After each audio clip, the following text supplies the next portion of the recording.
Straight ahead, I asked about the Democrats' platform and why they had to revote on references to God in Jerusalem.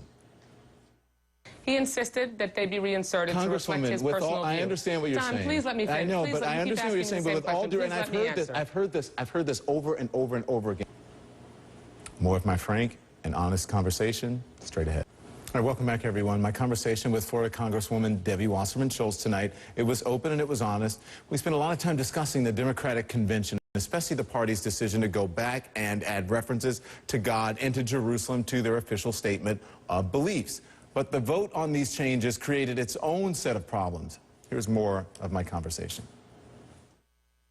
Let's talk about the Democratic platform. Yes. The convention delegates had to change the party platform this week to reinsert the language referencing God and reinstate the language recognizing Jerusalem as a capital of Israel. Let's listen to the revote.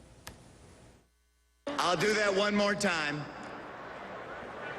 All those delegates in favor say aye. All those delegates opposed say no. In the opinion of the chair, 2/3 have voted in the affirmative. The motion is adopted, and the platform has been amended as shown on the screen. Okay. It's hard for me to tell, and I wasn't in the room, but from everyone, even people who were in the room, they said you couldn't tell if it was the ayes or the noes. And then what happened, the way that people perceive that the party wanted people to vote was already in the teleprompter. But here's the thing. When you talk to Democrats off camera, they will say, we screwed up about that language. What do you say about that as the head of the DNC now? Here's the bottom line. When President Obama realized that there was an omission made on 2 items that were part of his personal belief, one, that we should return the reference to Americans being able to achieve their God-given potential, and 2, that Jerusalem is and will remain the capital of Israel.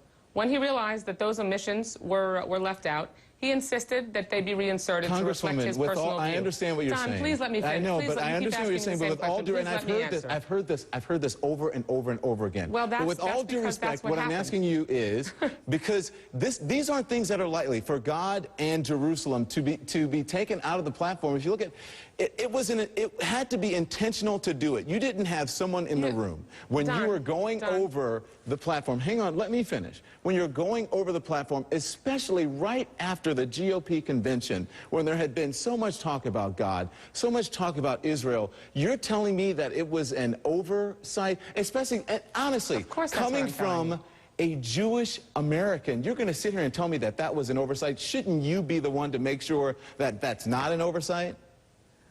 Don, our platform, which was adopted on Tuesday, is strongly pro-Israel and 100% pro-Israel. In fact, more hardline on preventing Iran from achieving a nuclear weapon than the Republican platform, because our platform said that the United States is committed, and the president's committed, to using all elements of instrumentation to prevent Iran from achieving a nuclear weapon. The Republican platform on that subject says all options are on the table. We already had a strong pro-Israel platform. We wanted to make sure, and President Obama wanted to make sure, that the platform reflected his personal view about Jerusalem being the capital of Israel and remaining the capital of Israel. That's my personal view as well. And the platform was amended to do that. It was an omission. And, you know, in fact, when we went through the platform wasn't that language in the platform before? It was the language on Jerusalem was in the platform in 2008, and that reflected President Obama's personal view. And when he realized it had been omitted, he insisted that it be reinserted. And in fact, there was as you're never drafting any this, you don't do a cut and paste and with the platform from 2008 and now side by side, and no one looks at that and goes, oh, wait a minute. Come on, Congresswoman. Don't you think people appreciate candor more than anything? Yes, and I don't appreciate you suggesting that I'm being anything less than candid. I am a proud pro-Israel Jewish woman the first Jewish woman to represent my state in Congress. I have a strong pro-Israel record, and the President of the United States, Barack Obama, is someone that I proudly support because he has a stellar record on Israel. Okay. He's consistently stood by Israel, and our platform reflects his personal view on Jerusalem. And there is nothing less than candor that I am conveying to you here tonight. And I apologize. I did not mean that as a personal attack, and you're right on to come back at me and say that. So thank you. But I do think that people appreciate candor. Those are two things, though. I mean, if you're saying believe me, we didn't include... I have never been accused of being anything less than candid. Directness is not my problem. Well, I would say that is, over the last couple of weeks, there are people, I've read things that said, Debbie Wasserman Schultz will say anything, even if it's true or false, to prove her point. You're right. There are right-wing Republicans that spend a lot of time trying to suggest that. I have a 20-year record of credibility, and I'm proud of my record, and it's one of the reasons that President Obama asked me to chair the Democratic National Committee. Why was that in the prompter, about the two-thirds having voted in the affirmative? Why was it already in the prompter? Because we have overwhelming support for Jerusalem and our pro-Israel platform elements from the 6,000 delegates that were part of the Democratic National Convention. And when the chair, Mayor Villaraigosa, called the vote, the anticipation was that we would get that two-thirds vote, and that's how he heard it, and he called it that way. You know, much has been made in the media about the supposed discord. You know, when you have 6,000 delegates, when you hear, and I've been a legislator for 20 years, Don, so I can tell you, you know, I know discord.